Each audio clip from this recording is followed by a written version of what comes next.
Hey there. I'm really glad you're here in the Sink and Swim podcast. Before we get into today's episode, a little housekeeping. I want to help you get oriented just so you know where you are, how the space works, and how to take care of yourself while you're listening. So first, a gentle invitation. As you listen or watch, see if you can listen not only with your ears or watch with your eyes, but also by noticing what's going on inside your body. And that may change throughout the whole episode. And as you notice, permission to know you don't need to fix anything, you don't need to analyze it, but just notice it. Some parts of you might feel seen. Some might feel exposed. Some parts might feel resistance or concern about what we're saying. Other parts might feel relief, encouragement, or they might want to reach through and help us or hug me if it's just me talking. So notice how you feel as you settle in, whether you're listening in a quiet place or out on a walk or driving or in the middle of something, and also how you feel when you're done. That noticing is a really sacred work. And after you listen to the episode and notice, if you find yourself feeling the tug to stay connected to me or to the podcast or to any of my guests, please make sure to check the show notes and also make sure to subscribe to the podcast wherever you're listening right now. Now is a great time to go hit that subscribe button. And I'm not asking that for numbers, but because it lets the episodes find you without you having to remember or keep track. And if you like having something you can read or revisit or sit with more slowly, you can also subscribe to my newsletter, and that's in the show notes as well. You can also find clips and highlights on YouTube, Instagram, LinkedIn, Substack, and Facebook. All different platforms, different doorways to the same house. So choose whatever feels easiest for you. At any point today, later, or months from now, if something in you starts whispering, I feel this nudge inside. My life or my work looks really good on paper. Everything I've built should feel good, but that's not how I feel. And sometimes that can be a sign that it's time for deeper support and reorientation. And that's where working with me in a soul story mapping session comes in. It's a private one-on-one session, not a discovery call, not a sales conversation. It's an actual coaching space to map what's true for you right now and get clear on what wants to shift. Even if you don't do anything with it, we're just going to map it out. All of the links to all of those things live in the show notes, so you don't have to hold any of this in your head, but I'm saying it now to orient you in case you're listening and something comes up and you want to know where to go next. Okay, let's drop into today's episode now.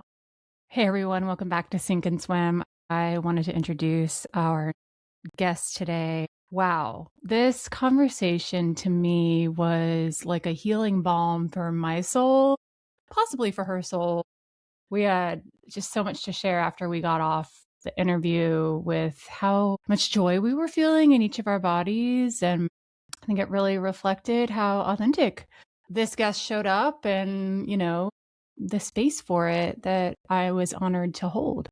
She holds 2 master's degrees in international environmental science. She has done research that took her to Burkina Faso, West Africa, and Vienna, Austria. She's published peer-reviewed work on aquatic ecosystems in semi-arid countries. She trained in compassionate inquiry with Gabor Mate. She's a ceremonialist, an herbalist, a shamanic apprentice, a trauma-informed psychedelic facilitator, and she speaks 4 languages.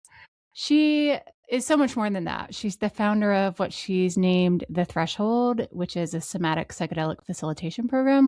And she does her energy and plant medicine work on a piece of land in the Appalachian Mountains of Western North Carolina, which is where I live.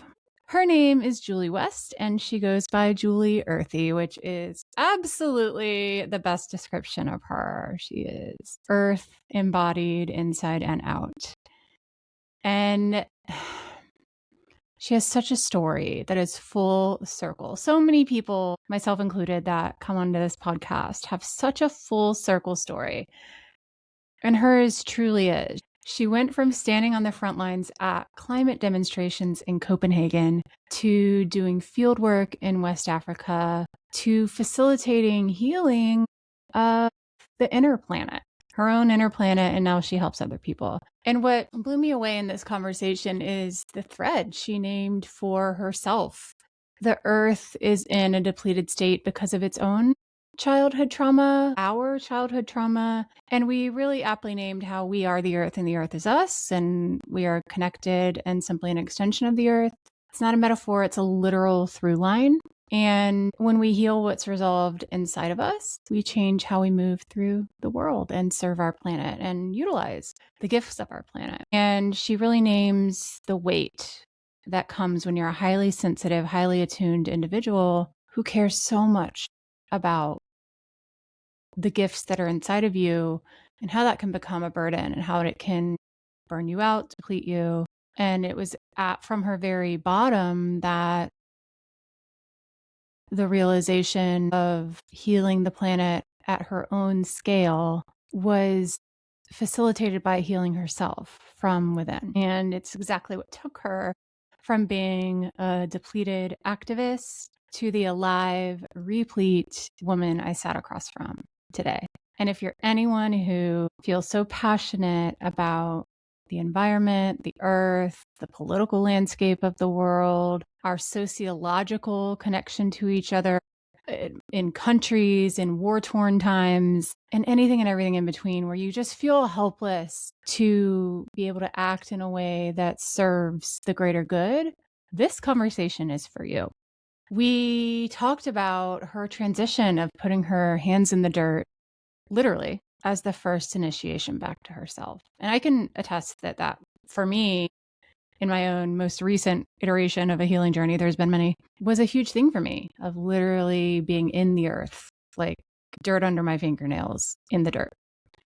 And we talked about how this was really the first time she initiated safety in her own inner planet, in her body, and how she discovered doorways to frontiers and realities she never realized were available through psychedelic facilitation for herself, and how she's now discovered the gift of doing that for others. We talked about screaming in the woods, the feral self, our child parts, and the piano she taught herself as a kid by feel, not sheet music, learning pieces when it moved her enough. So this conversation is so rich and so beautiful, so metaphorical, and it always kept circling around the same themes. And I invite you to see if you can figure out what those themes are. And I hope and know there is something in here for everyone, because it's just such a rich embodied story. I think you're going to feel it. So without any further ado, it's my pleasure to introduce you to Julie West. Welcome back, everyone, to the Sink and Swim podcast. I'm thrilled to have Julie West here today, who is someone I recently met locally here in Brevard, North Carolina, I think through mutual connections and maybe Instagram, possibly. One of those beautiful, you see each other on Instagram and then realize, hey, I feel like we should be friends and meet each other. Kind of kindred spirit moment. So welcome, Julie. I'm so glad you're here. Thank you. Thank you for having me. I'm really excited. Yeah, I love your story, at least what I've heard from you and read via your Instagram and various other friends. And I am just so excited because it's a beautiful evolution that's brought, I think, that, the most authentic layers of you forward. Not always the prettiest way of getting there, but such a testament to resilience and your drive to bring the parts of you that are most alive to the surface. And I wanted to bring you on because I feel like it's a story that maybe a lot of people can resonate with as well, or bring a little nudge to do the same for themselves. Yeah. Thank you for acknowledging all this. That means a lot. And yeah, sadly. Yeah. Yeah, I get that. A lot of people can relate, right? I wish it wasn't the case, but we built that fire. And it's a lifetime fuel after that, I really, Yes. And I see it in my clients. It's the potential. They might not realize it yet sometimes, but I feel when I work on them with energy work, it's, so much power, never power over, right? It's like your inner power. Knowing yourself, what are you here for? What's your mission? It's like, what's your heart pulling you toward? And you do such unique work and such powerful work. alongside people. And that's actually something I think is so that I picked up on when I first heard about you and met you is it's truly an alongside, like you said. It's their information, it's what's inside of them. And I think it's so interesting because and I always love to like make these connections when I talk to people. It's just sort of how my brain works. And you're Is really good it at it. seems like your original career path, you know, it's like you were almost there. It's like you were almost there, but it was almost like you were externalizing it all to something global or outside of you when really it was something inside of you or inside of people that it needed to be turned inward, if that makes sense. Does that Yeah, resonate at all? absolutely. And thank you for pointing this out. I didn't expect that. Yeah, I questioned myself recently, like, okay, like I had this like international, very short research career in environmental science and climate change. And how does that connect to what I'm doing right now? Like, how can I bridge that so that I can still share that part of me? Because it was a huge part at the time. And I realized, well, I'm a firm believer that, the earth is in this state as a reflection of our inner state and of trauma, especially childhood trauma, and Yeah. yeah, just like unresolved issues, all the stuff that we're dragging. Some are not just from our life, it can be ancestral, Hmm. it can be related to the place where you live or the places that you go often. So it's, yeah, you said it right. That really Yeah. It's resonates. like, and I remember when I first heard that the earth is a reflection of us. And, the converse is true. We're a reflection of we are the earth, like we are the earth embodied in a human form. It's just an extension of it. And I think that it's like, okay, so you were a climate change scientist. You said you worked with environmental science, had a very brief research career. You've done field work, a very specific, rigorous, left brained, out there, like turning the lens outward life. And I think about what a, first of all, amazing career path. There's so much love behind that for our home, our outer home. And I heard this recently, which is like, not to like poo poo that work, but it's like we spend all of our time looking outward at what we can fix in the world when really the most impact is what you can do inside. And I think that's so interesting. If you could look back on your short spurt there, how did it feel to be looking at home, we'll call it, from the inside out? It looked like depression. Yeah. A lot of my colleagues, like at least in my master's degree, it was an international one. So I have two master's degrees actually. A lot of us actually had to leave or stop because of depression. Mm. That was a Yeah. reality. And because we were people who cared so much, not just about the earth, but about social justice. I mean, in Copenhagen, I was like leading up front massive demonstrations and like just, it's this activist life that I don't have that much anymore, but, or in a Hmm. different way, at least now. Different way. Yeah. So, yeah. And I'm, like I told you, I'm hypersensitive. And so this really touches string very deeply.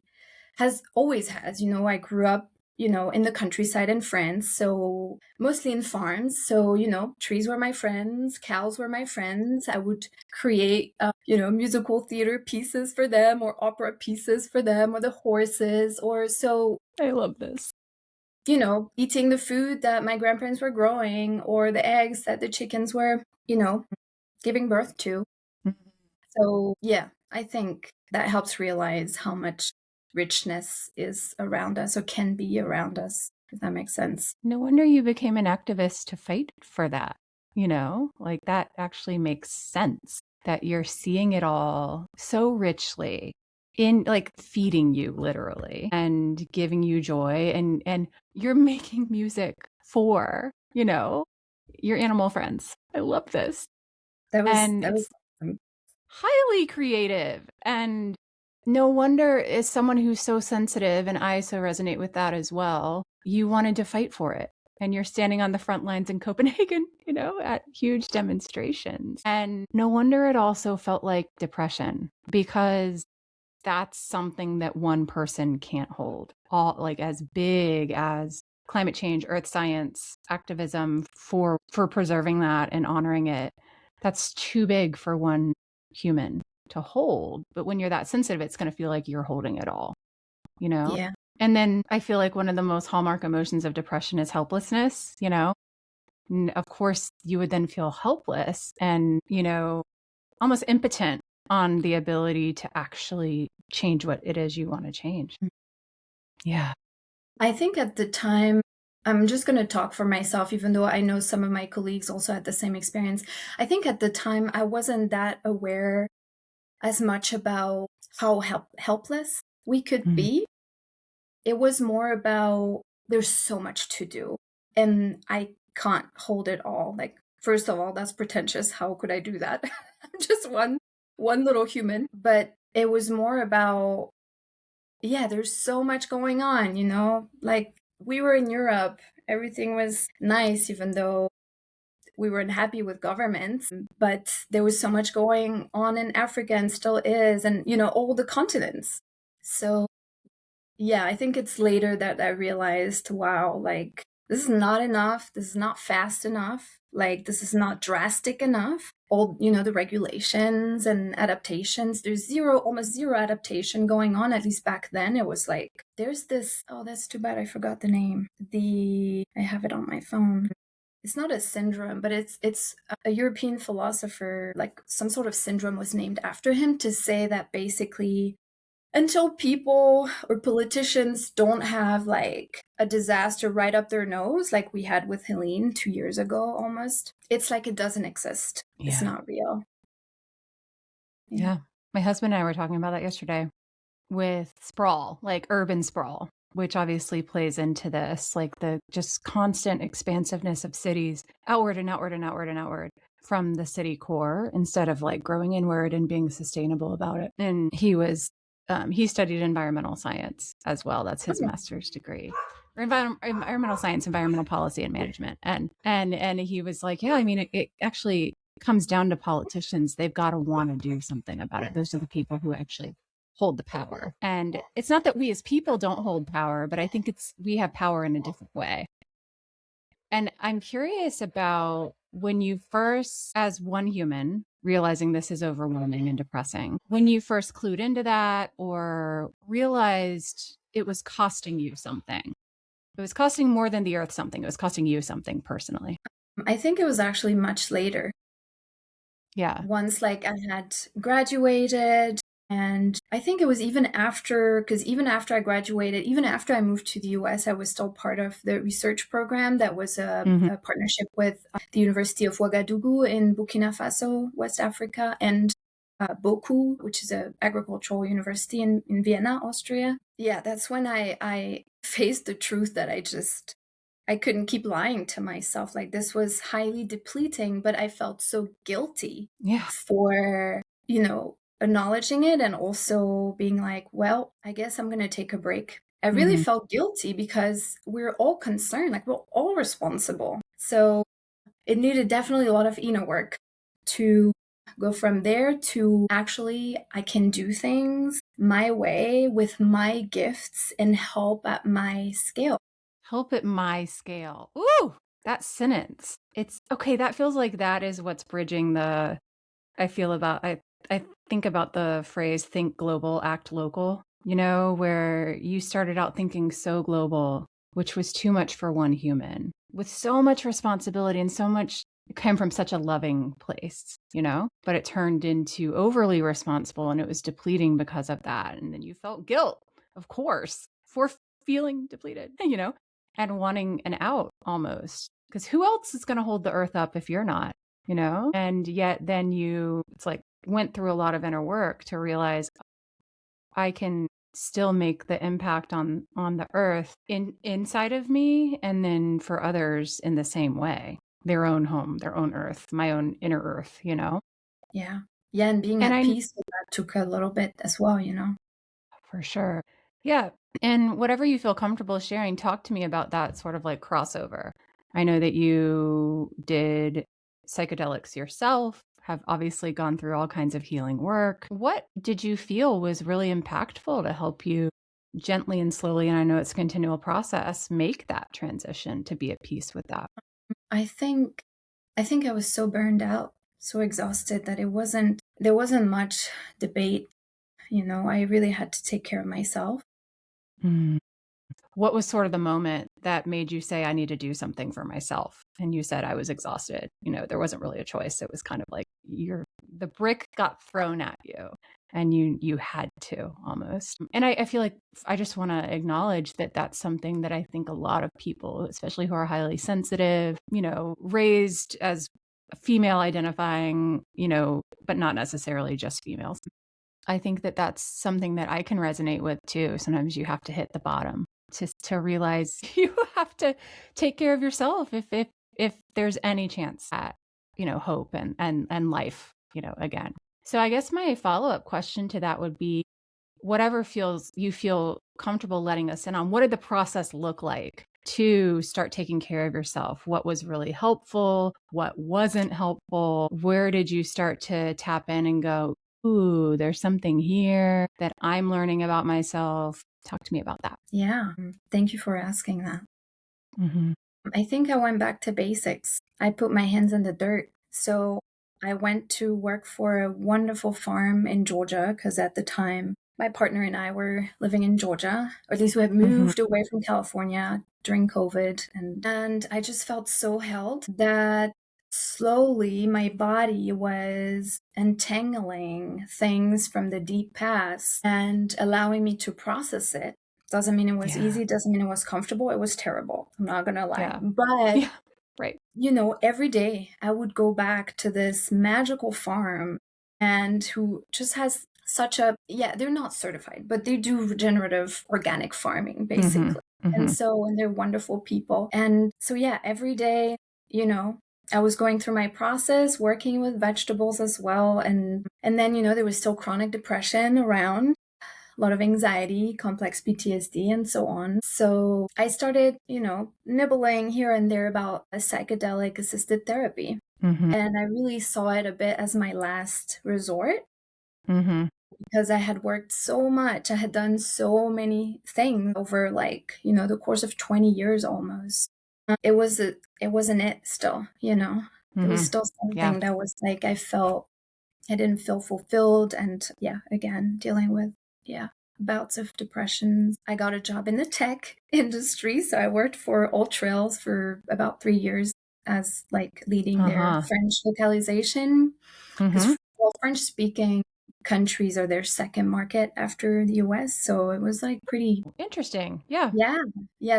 When I was working for them, there were about 4 million French speaking users. So that's pretty consequent. And so I was, reading, that's when I dove into Bessel van der Kolk, The Body Keeps the Score book, and Dr. Gabor Mate as well. And I was getting really curious. I felt really pulled. That was really the word. If I could follow my heart, my heart was pulling towards that direction. And we moved to North Carolina, and where things are a bit different than in Georgia.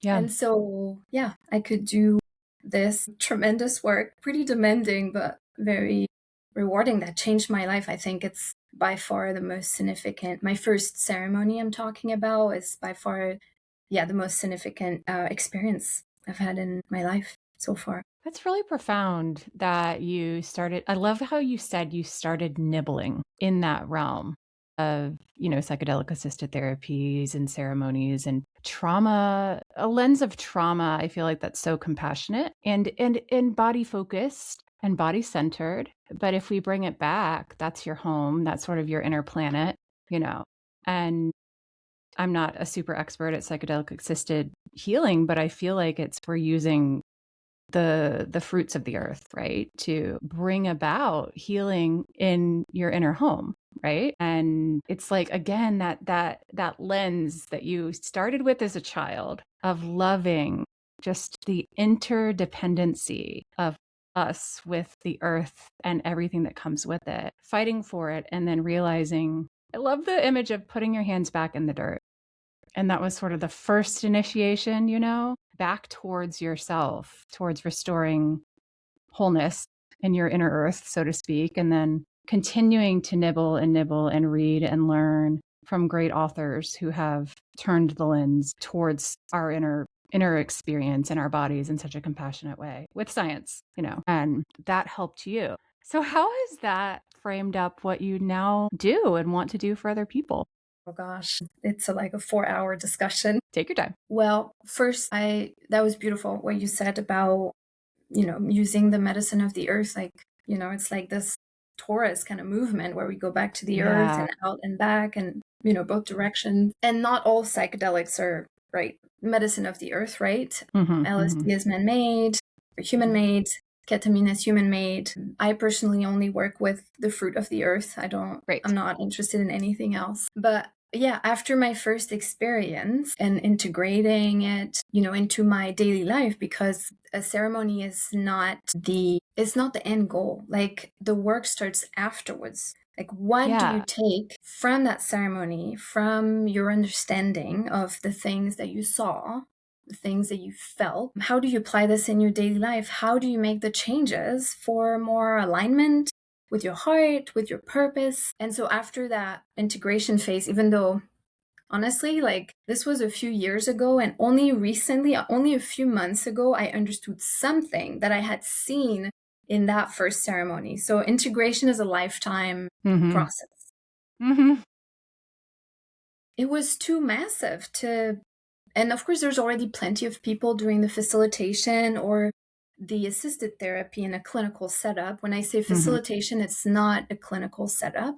Otherwise, it's called psychedelic assisted therapy. I thought, if I feel like I'm born again and that I'm in my body, it's not an angle again. Not like I'm still doing so much work, and like, that's the point of us being here. It's to heal, to grow. It's not like there's no end point. It's the road is the point, That's right.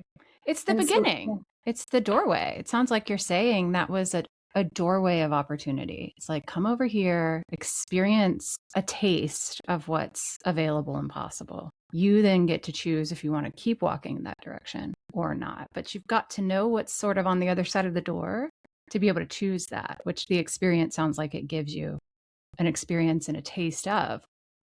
Yeah. And it's funny that you said that, because my new offer is called The Threshold. Of course it is. It's really that, it's going through it and making decisions. Yeah. Wow. I don't know if I answered You did. your question, but yeah, the potential was just, seemed like far too huge to be hidden away. And that's why, facilitation is legal, but I'm not waiting for the government, again, we come back to it, to decide on something they have, for the most part, no idea about, no experience with it. And there's so many people suffering, especially from childhood trauma, complex trauma, that are ruining lives, like ruining relationships, communities. Like, we don't have the time. Like, let's get to work.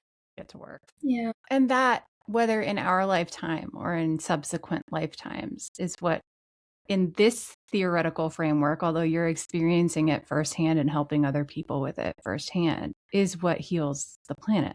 Because when we can have a better relationship with our own inner terrain, we then can reflect that out with our relationship with the outer terrain. Exactly. And it's like you went from that hopeless depression of, I can't do anything and I'm so depleted, which is how the earth felt and feels, right? To, I'm now replete and it continually repleting, right? Continually healing. That's, like you said, never ending. And it's like you've filled your cup enough now to be able to facilitate that threshold, in your words, for others to then, as we hope, say, there's another way of experiencing the world. There's another way of being a human being on this planet.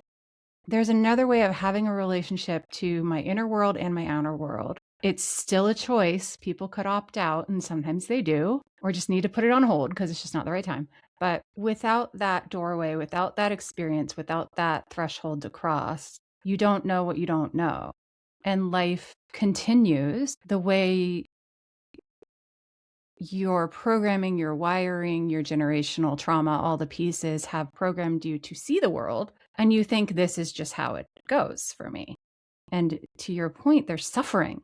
And people don't even realize it's suffering. It doesn't register as suffering, right? Exactly. Yeah. And you're putting the finger on something I really wanted to talk about that's been very alive lately, is that I didn't realize that my reality wasn't the reality, right? It's the way your brain is wired by, years of trauma, especially during childhood. And that's why I'm like so strict about childhood in a way, and was trained in like more alternative education frameworks for children, understanding their psychology and what's going on when there's trauma, because it's just such a tender moment of life when your brain is growing. Mm-hmm. And so your external environment is just like really shaping that. And then it keeps that shape, once you're 25 or so. And so it was a huge part of like my first ceremony, really. Actually, you know what? I shouldn't say my first ceremony, because I started microdosing before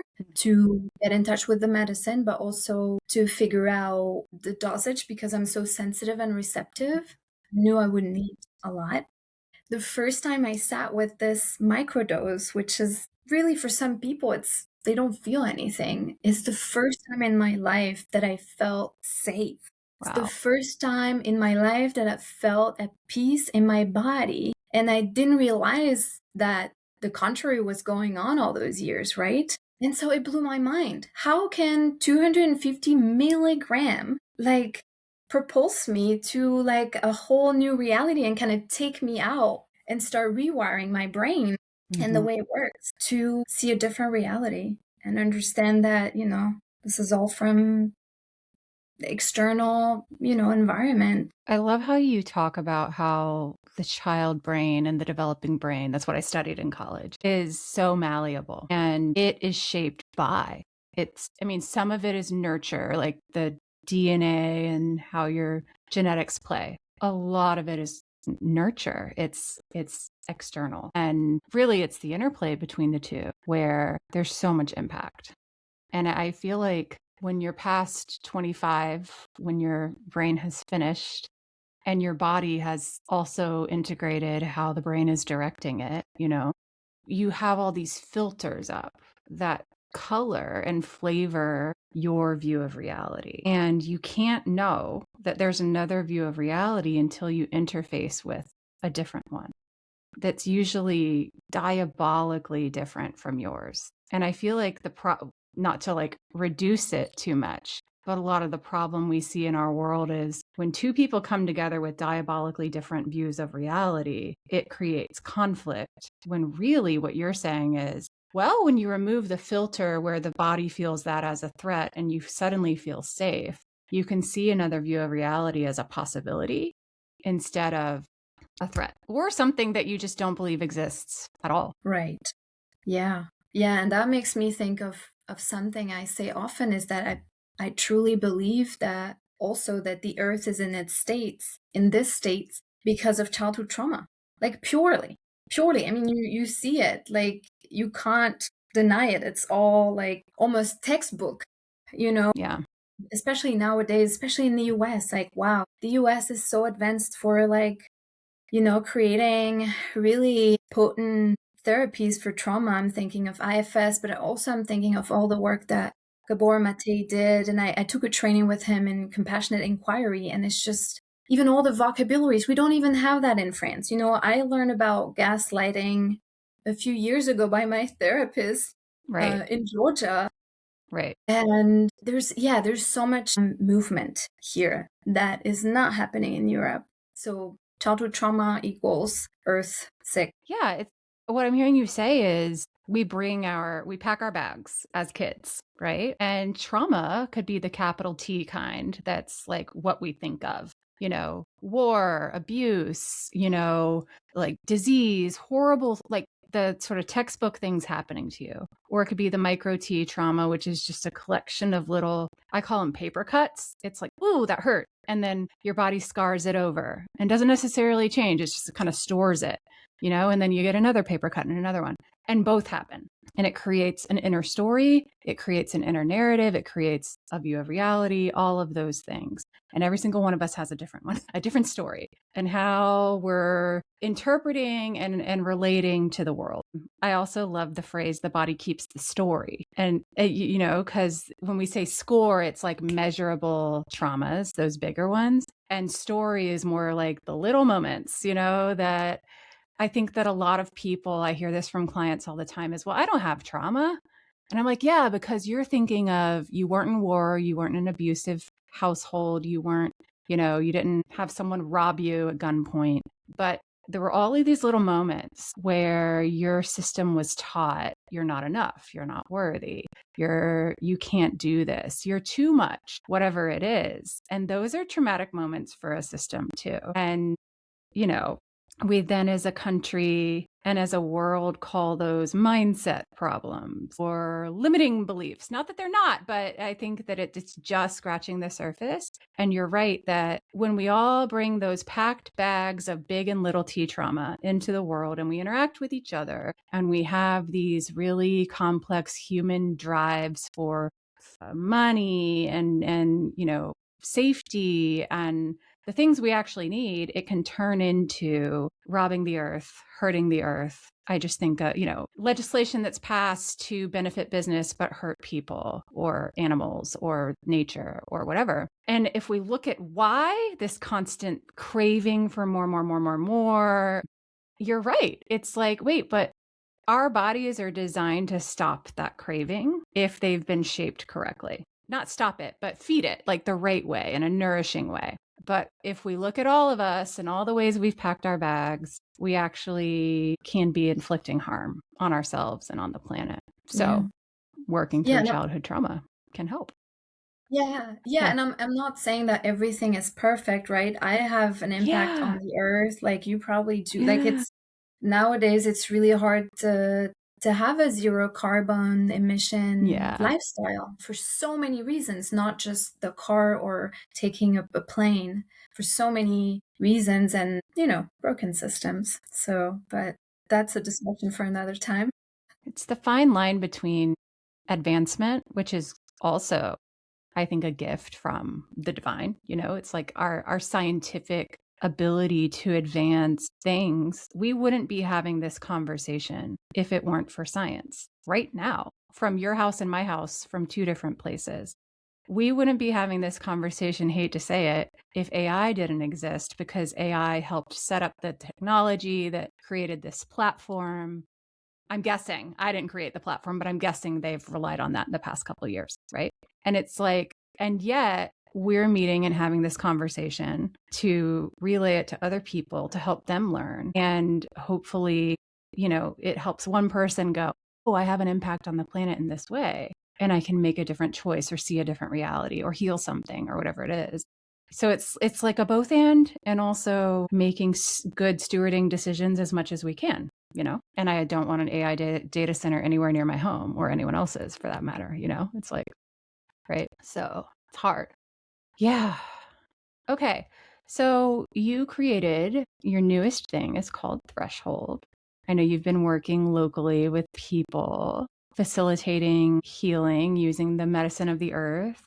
Tell me about what is bringing a sense of purpose and aliveness in your work right now. What do you love about it? I will say I love it when people have these aha moments, or like I can see in their eyes, I can feel in their body that they are reconnecting with something that was maybe long forgotten, and I'm going to go back to, inner power. Just like, I have all this aliveness in me. Oh, I have all this creativity, all this life force. Wow. Do I get to do this?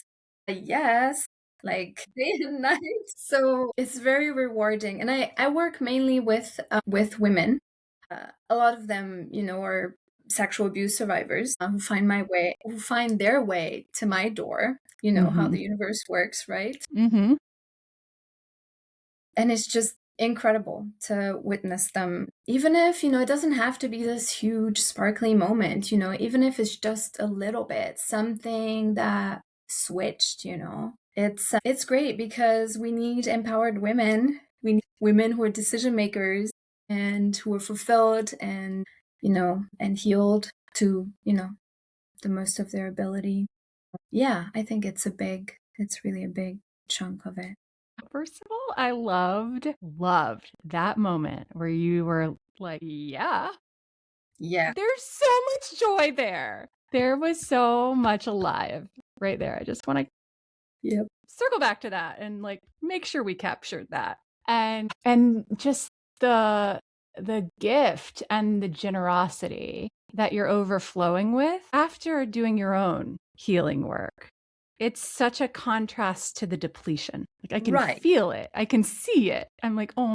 Yes. And actually, I want to thank you again for putting words on that because that's something I do not acknowledge enough. And I was like, I felt depleted. What are you talking about? But no, that's true. I'm so much more alive and fueled than I used to be. And that's something I don't acknowledge as often. So thank you because I needed to do that. I think it's interesting that your knee-jerk reaction was, but I feel depleted.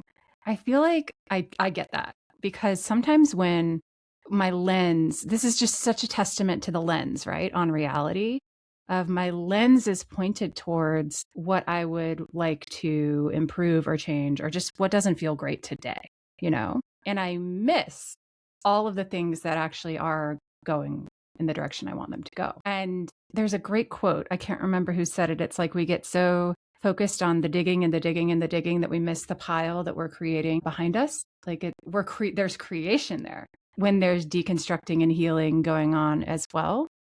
And it's so helpful to have those things mirrored back to us because sometimes we're just not going to see them. It's not even a bad thing. It's just you just don't. Your back is turned to it, right? Because you're focused on something else. But I think what's also really interesting and what I know about you is you're so good now at knowing what depletes you, at knowing that you're highly sensitive and you need to steward your energy, right? Because you will deplete. That's just the truth of it. I remember I loved when we were trying to meet up for, I think it was coffee or even this podcast, and you were like, I'm wintering right now. It's winter. I'm going inward. And you're so in the seasons with yourself. And I was like, you go, girl. Like, steward that energy. I loved it. I was like, good for you, And that's because you also allow yourself to deplete in a way. It's like you give of yourself to the point, and then it's like, and we need to refill.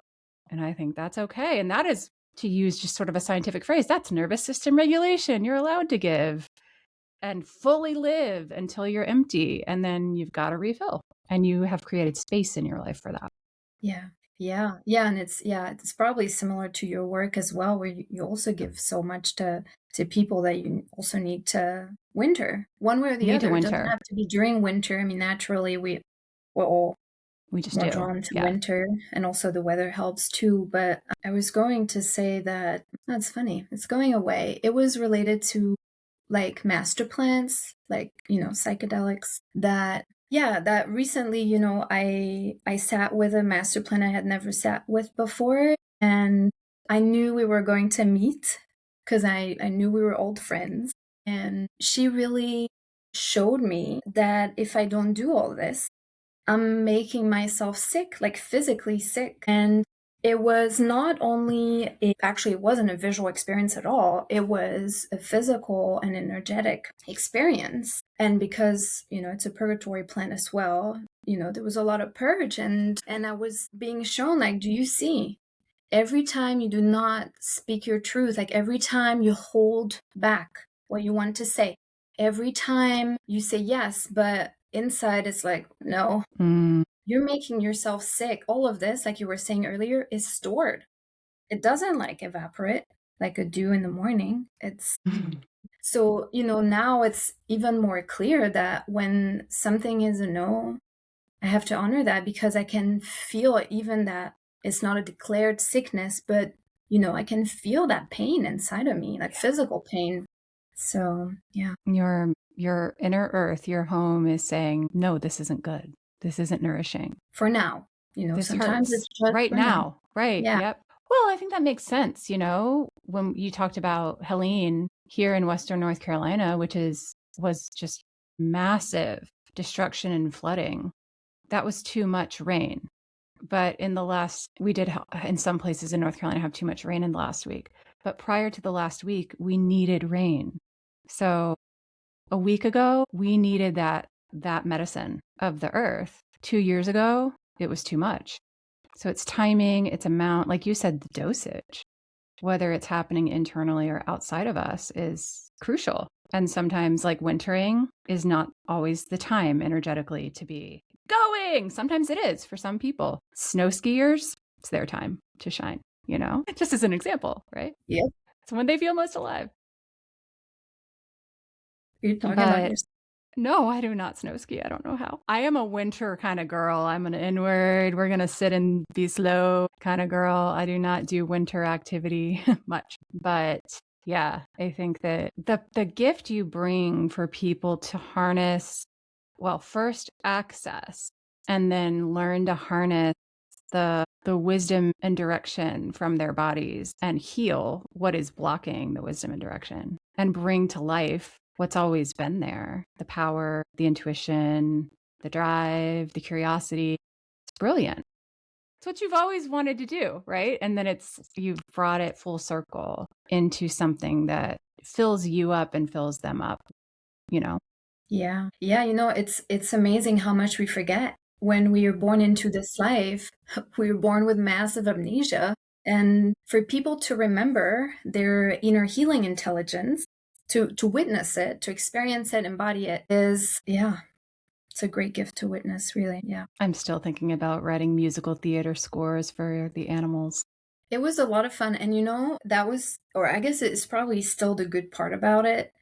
I was yelling like the top of my lungs, like how much, loud I could get. You can't do that here. I had this conversation with some women over the weekend for a ceremony, and I was like, there's no more space for us women or women identifying people to scream and express our anger. There's no space to use our voice. There's not. People will call 911 or I don't know. It's so if you find a space where you feel safe and you can really scream. I know there's like the road rage. I've heard these are pretty good because you're fully insulated. But yeah, if you have those spaces on top of the car, use them.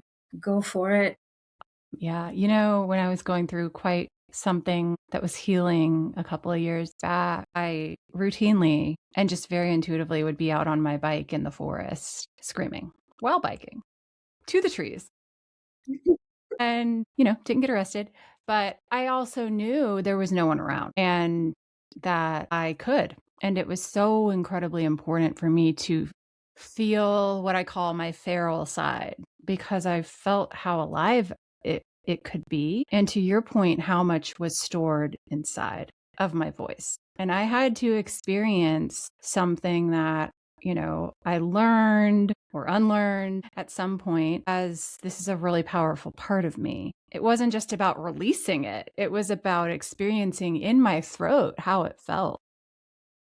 Yeah. And, for me, as someone who's not a seasoned screamer or yeller, it strained my throat. I had a sore throat for several days. And I was like, man, that was uncomfortable. And what a testament to how relatively weak those muscles are in a way, But also, like, thankfully, there are things stored up inside to scream about. And I don't have that many things to scream about also. So there's also gratitude for that.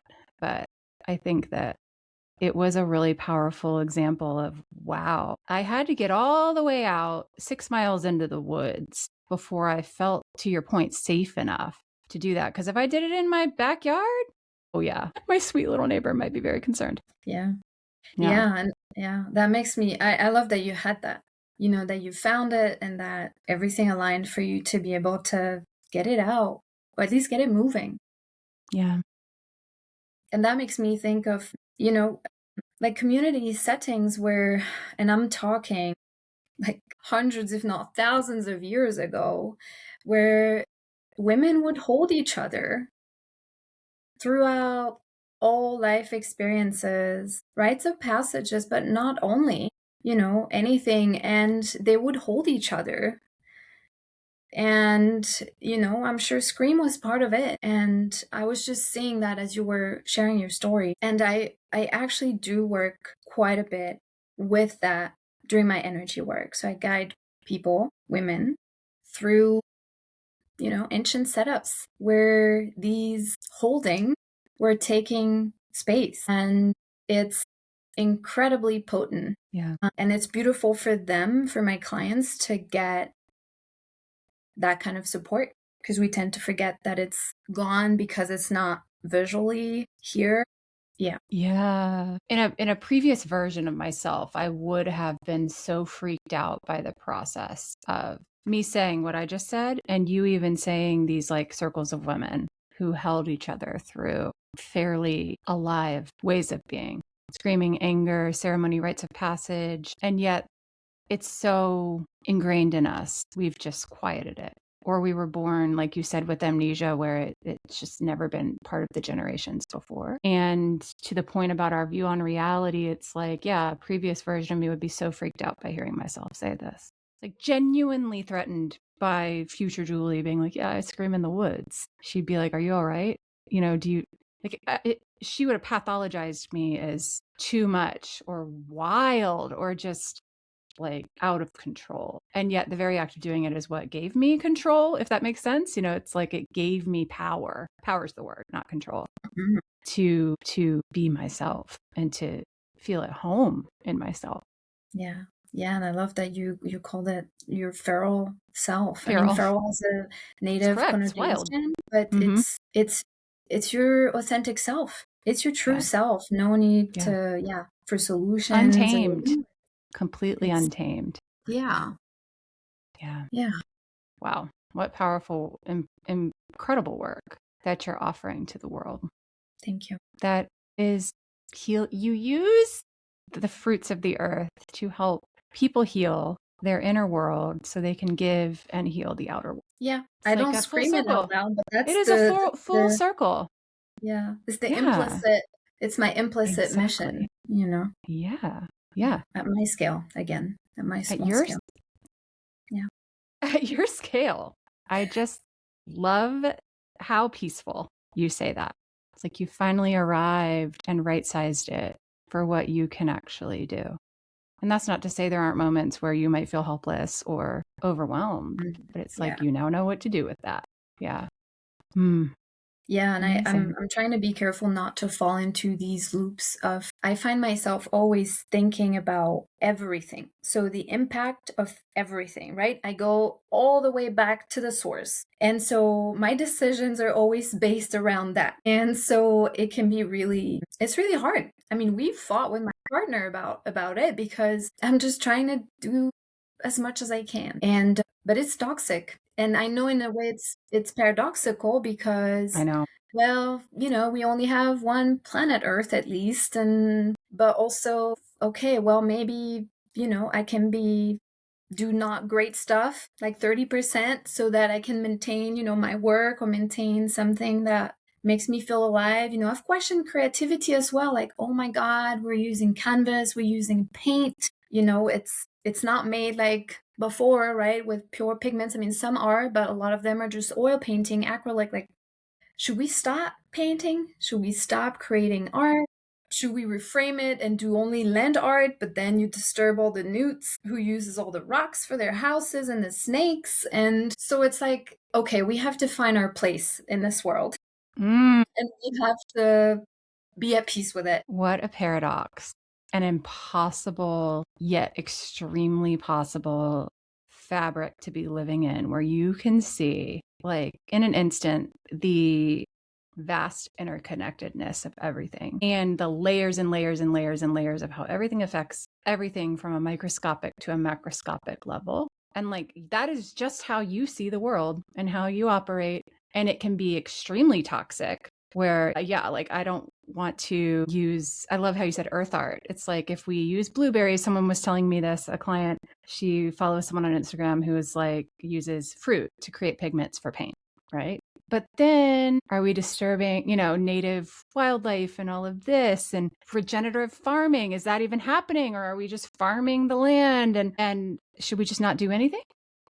Or I think the paradox there is the ability to see the layers and the interconnectedness is also what heals. It brings it back to the conversation of childhood trauma equals heal the earth.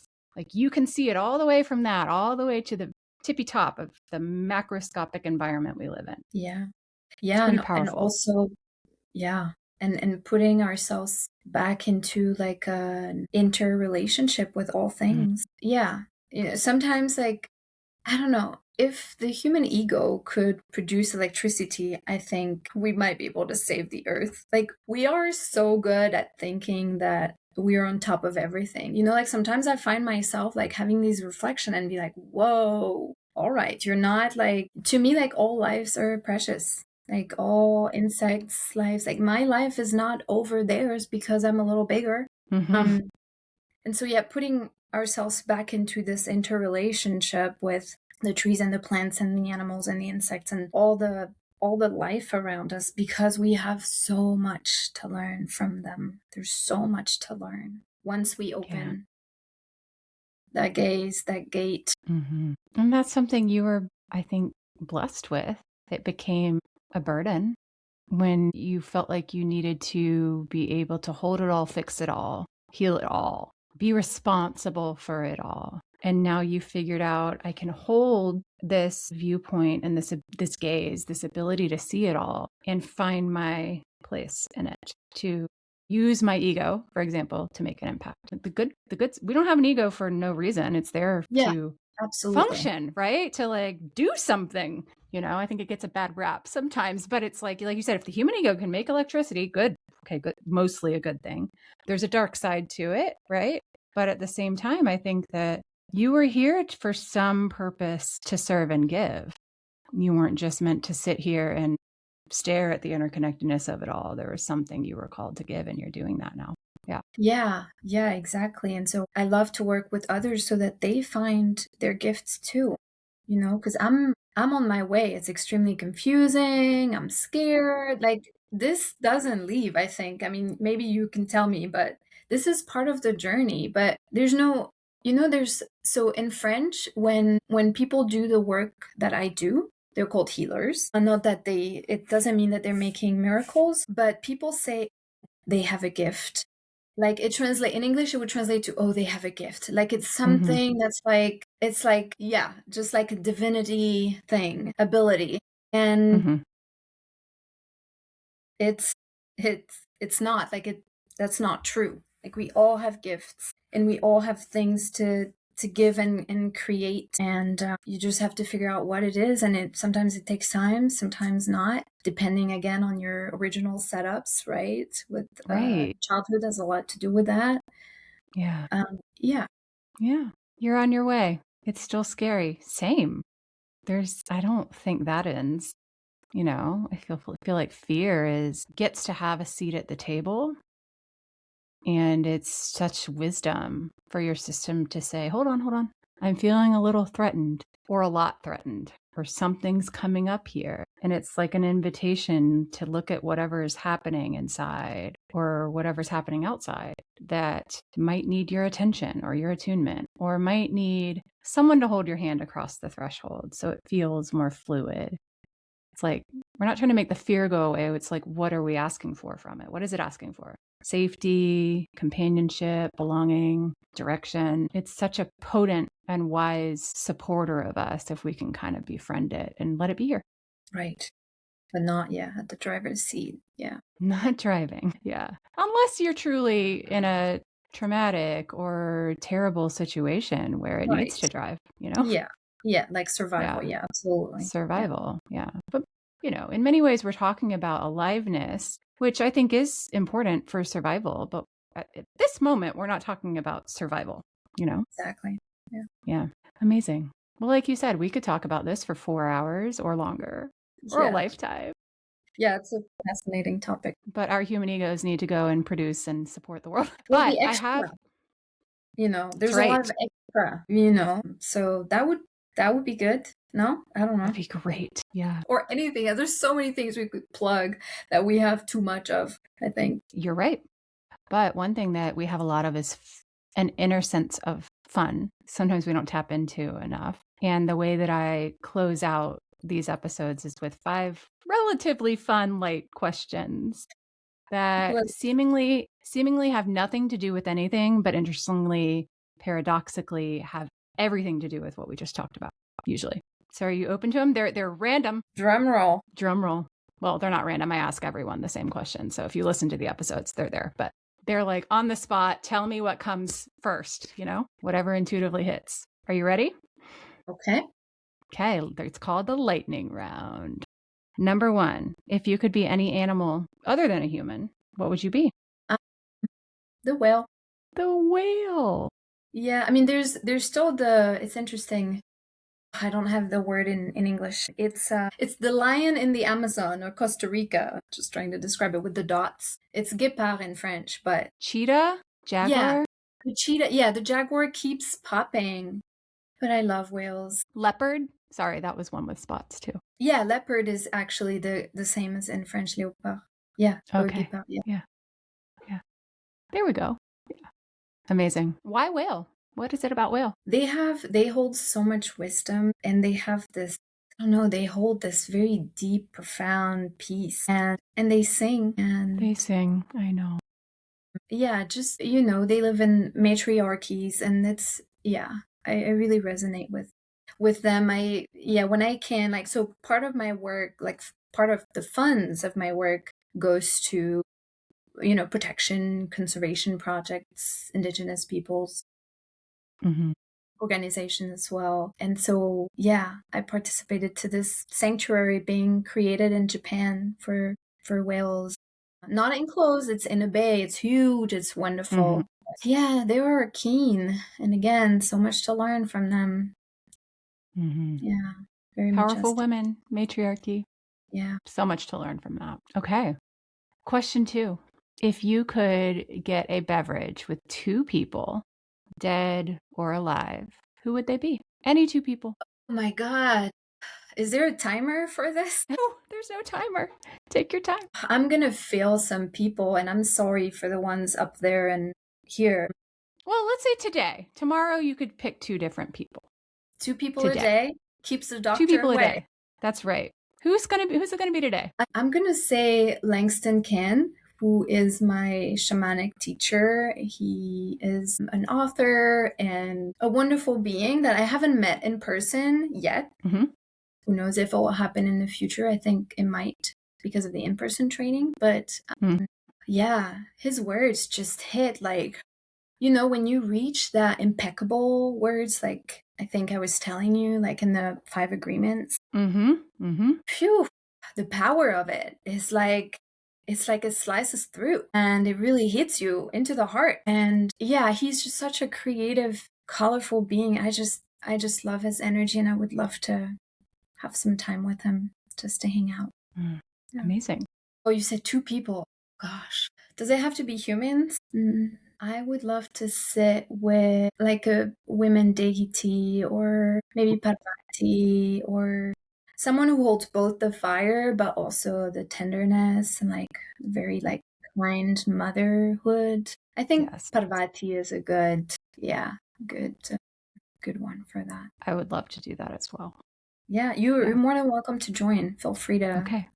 Yeah. I'll be there with my sparkling water. And your notebook and your little pencil. Ready to take notes. Tell me everything. I love what you said about the word slicing as well. Being impeccable with your words. Oh, such a great book, by the way. And what I love about, even we've seen it here, where because you speak more than one language, I think it's so interesting how the most impeccable word is often in another language. And you don't know that. Speaking of being exposed to different realities, you don't know that until you've been exposed to it and you know it, right?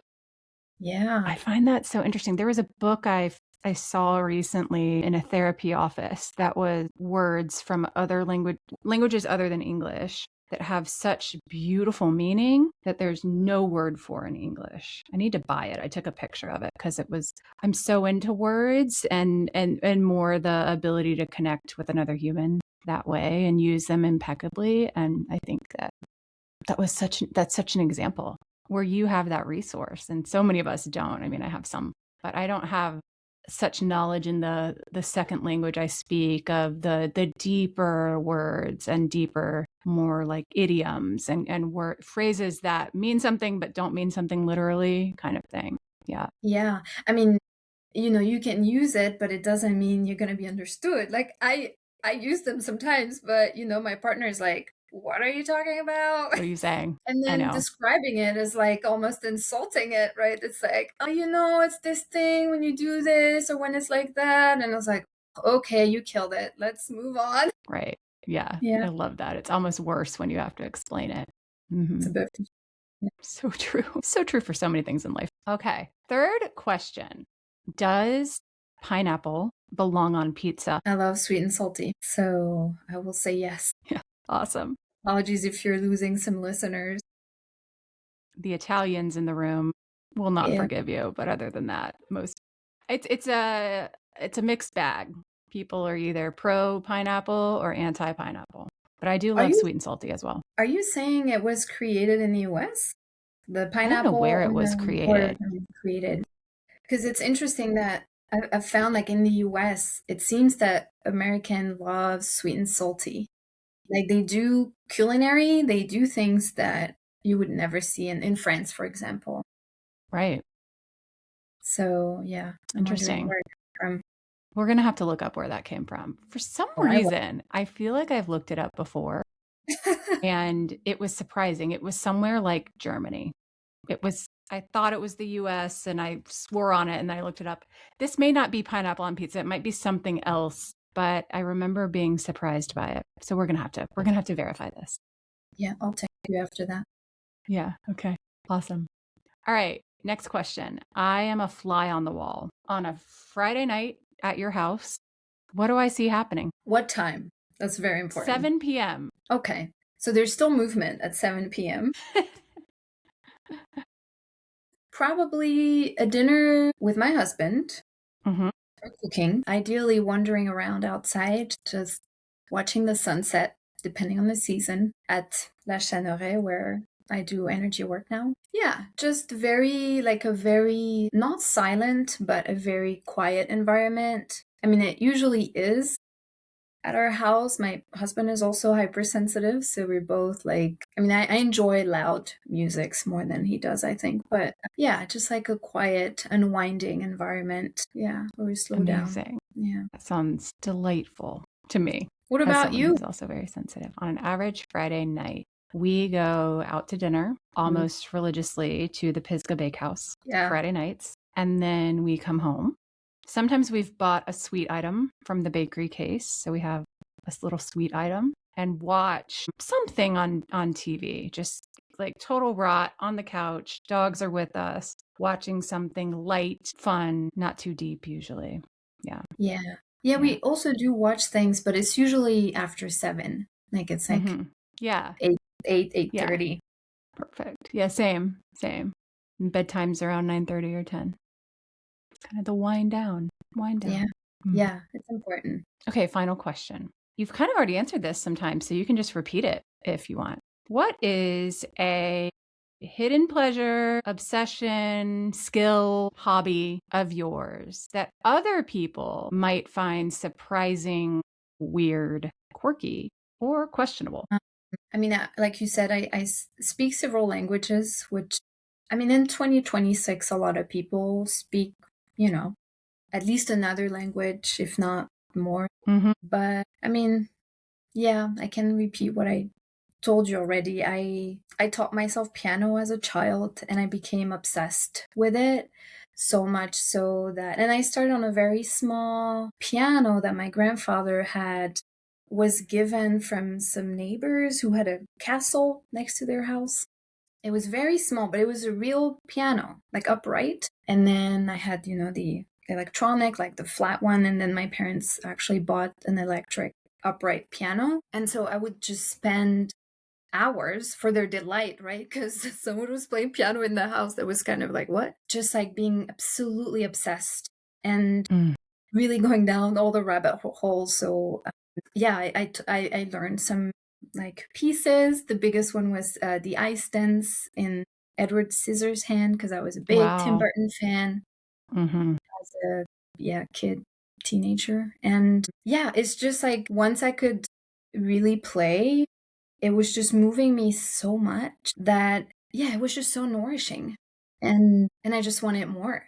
It Mm-hmm. was really a safe haven for me, honestly. Doing my homework, which were at that time it was a lot and it was hard, and then just spending 4 hours on the piano just learning whatsoever and just getting lost in it, like literally lost in it. And I don't have a piano yet. I don't know if we would have the space, but it's still like I think I need to go back to it, because creating music is just or playing music is it's also medicine. There's so many things that are medicine, but Yes. you know and I think you play too, so you know what I'm describing as like that inside feeling of like, oh, yes.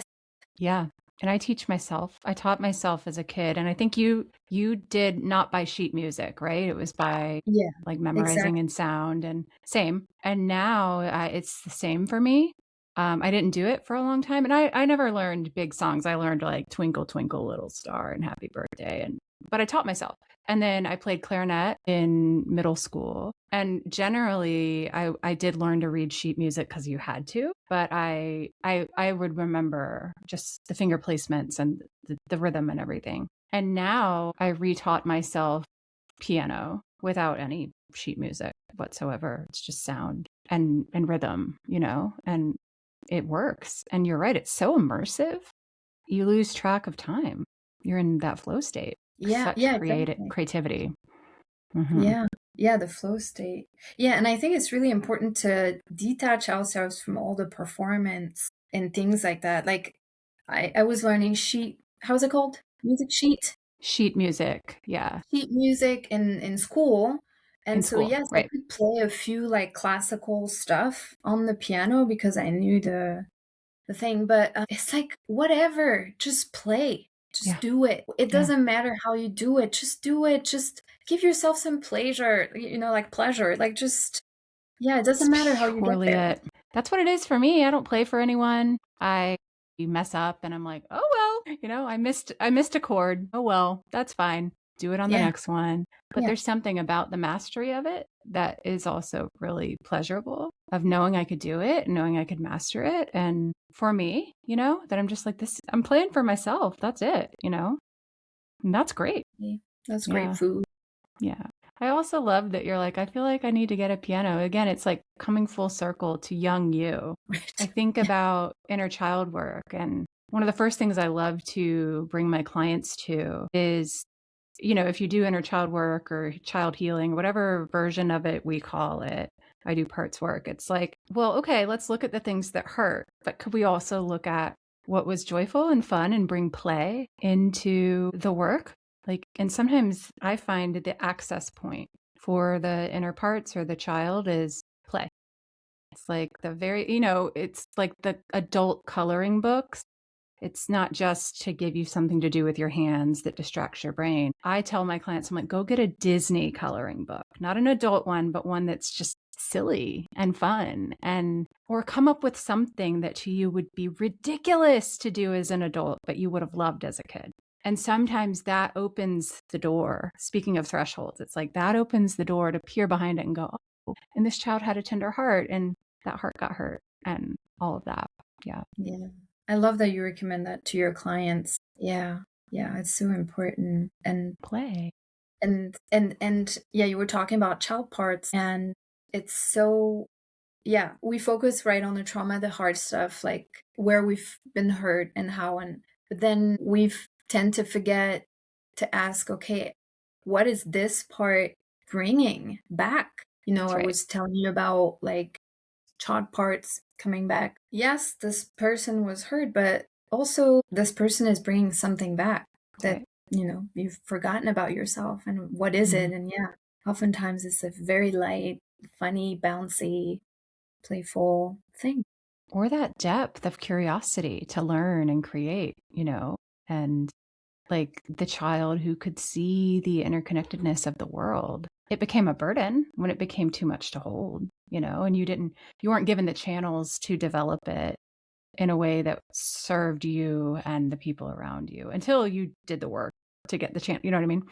But in an ideal world, a child's gifts, every child has a gift, as you said, or many gifts. And in an ideal world that is fostered with secure attachment and no trauma, and, it's encouraged, but it's also given guardrails so that it doesn't become, an out of control thing, so to speak. But I think that especially in coaching work, when I work on the art of becoming, or picking your purpose or where am I going next from where I was, you have to go back. I mean, you don't have to, but ideally we tap into the parts of you that got forgotten along the way or got smushed or got overburdened. And so sometimes I'm the doorway to people realizing, well, there's actually a lot of trauma here. And I'll partner with like a really great trauma therapist with them, or someone like you, or like someone who's going to help facilitate. I mean, we go dark places sometimes and it's deep and there's hurt, but a lot of times it's like you can't become unless you discover what you're becoming. And a lot of times you were on it when you were 6 or 7 years old. Right. And then it got trained out of you in a way. Yeah. Yeah. Yeah. Well, I'm glad you're doing this work too. Yeah. Yeah. It's really fun. Well, other Julie, thank you for being here. Thank you so much for having me. It was really lovely. Thank you for coming. Is there anything you want me to put in the show notes? Any links, your Instagram, anything where people can connect with you if they want to stay in touch? Yeah. My website is not up to date. And same as the piano, I'm doing everything myself somehow. So it's, it's a little wonky right now. But yeah, I get it. Yeah. Yeah. My website, julieearthy.com. I mean, my Instagram, if people are on Instagram, I still haven't decided if becoming active again on that platform or if I'm completely abandoning it, just doing email list. But it's the same, yes. Julie Earthy. Yeah.